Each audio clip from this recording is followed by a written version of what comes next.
खबरों में आगे बढ़ते, पंजाब के सभी जिले बाढ़ में डूबे। दिल्ली एनसीआर का बड़ा हिस्सा बाढ़ की चपेट में। यह बड़ी जानकारी।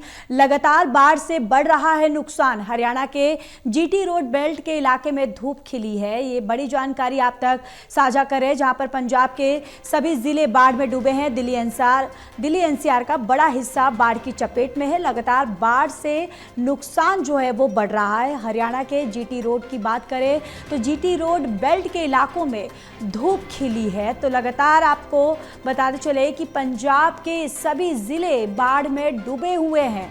और दिल्ली एनसीआर की बात करें तो दिल्ली एनसीआर का बड़ा हिस्सा बाढ़ की चपेट में है। लगातार बाढ़ से नुकसान जो है, खतरा जो है वो लगातार बढ़ रहा है। और हरियाणा के जीटी रोड बेल्ट के इलाके में धूप खिली हुई है। और चलिए सीधे रुक करते हैं। एसोसिएट एडिटर देवेंद्र कथुरिया हमारे साथ जुड़ चुके हैं। देवेंद्र, क्या कुछ जानकारी है मौसम को लेकर फिलहाल?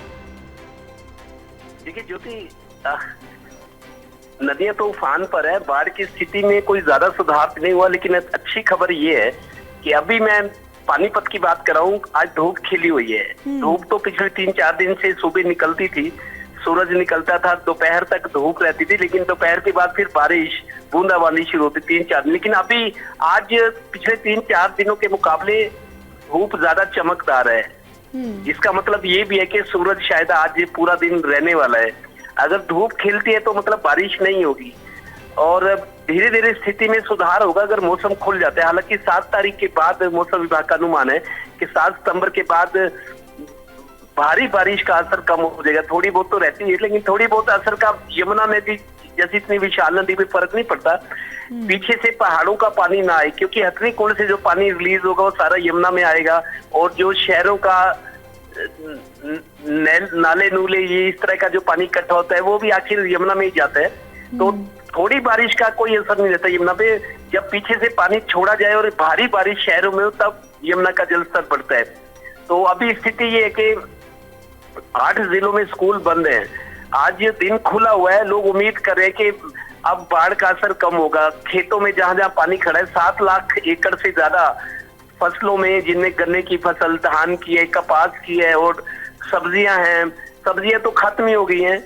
क्योंकि गन्ने की फसल की लंबाई ज्यादा होती है। अगर गन्ने में आधे से भी ज्यादा तक पानी आ गया तो भी गन्ना सरवाइव कर सकता है। 10-15 दिन तक कोई दिक्कत नहीं रहती गन्ने को, गन्ना पानी सोख लेता है। लेकिन धान अगर नीचे रह गया, पानी ऊपर आ गया धान के पौधों से, तो धान नुकसान होगा। जो पौधे धान के बाहर है अभी पानी से, उनको पनपने में थोड़ी दिक्कत होगी, लेकिन बच सकते हैं। अब डिपेंड करता है कि किस खेत में किस जगह पे कितना पानी कम कितना ज्यादा है।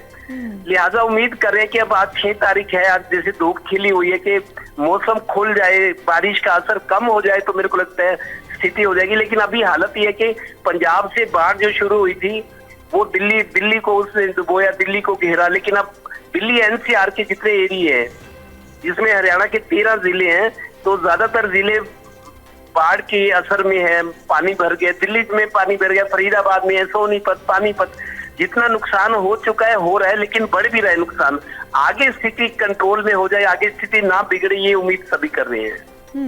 जी बिल्कुल, यानी कि देवेंद्र, जिस तरीके से आप बता रहे हैं, यानी कि ये माना जाए कि आने वाले दिन में जो है कि अब कहीं ना कहीं यमुना के जल स्तर में जो हम बढ़ोतरी देख रहे हैं तो उसमें कमी नजर आएगी। और बारिश जो है, बारिश भी यानी अब आने वाले दिनों में कहीं ना कहीं कम होती हुई नजर आएगी।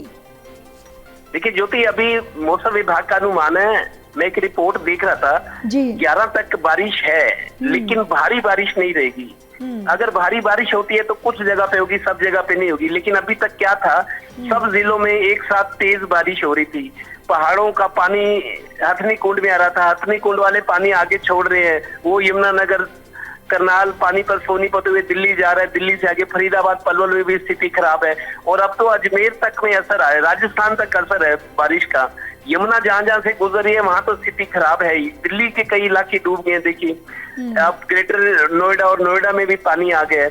बताया जा रहा है कि मथुरा में भी, मथुरा, वृंदावन, वहां भी यमुना गुर्ज, वृंदावन धाम जो है, पीछे मंदिर के जो मुख्य मंदिर है उसके पीछे से यमुना गुजरती है, तो मथुरा तक में असर हो रहा है। 2-3 फीट पानी बता रहे हैं कि वहां भी आ गए। तो कुल स्थिति खराब है, लेकिन मौसम जिस तरीके से खुला हुआ है, अब अगर बारिश भारी बारिश ना हो, थोड़ी बारिश का असर नहीं रहता। थोड़ी जी। बारिश में तो पानी सूख जाता है वैसे भी, भारी बारिश हो जल जमाव तब होता है। तो उम्मीद कर रहे हैं कि मौसम जिस तरीके से खुला है, जो दिखते हैं परेशानियां थी उनमें अब कमी आएगी। जी चलिए देवेंद्र, तमाम जी। जानकारी के लिए जी। धन्यवाद।